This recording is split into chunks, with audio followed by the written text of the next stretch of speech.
Assalamualaikum. Hari ni saya mau masak ikan masak ampak. Mari kita masak. Rakaman terpadam. Panaskan kuali, masukkan air. Kemudian masukkan bahan-bahan yang ditumbuk seperti bawang putih, bawang merah, cili dan halia. Masukkan sedikit minyak.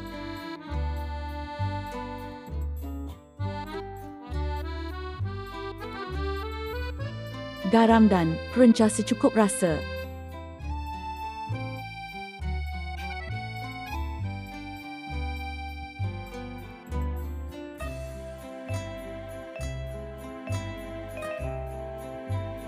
Masukkan asam keping dan ikan. Tutup periuk dan tunggu 5 minit. Kemudian terbalikkan ikan.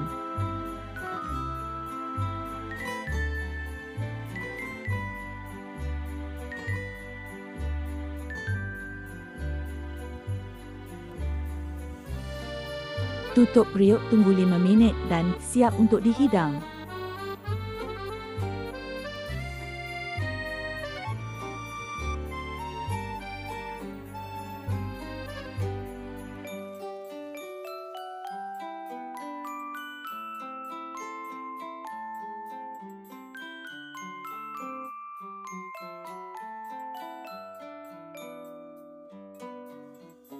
Selamat mencuba.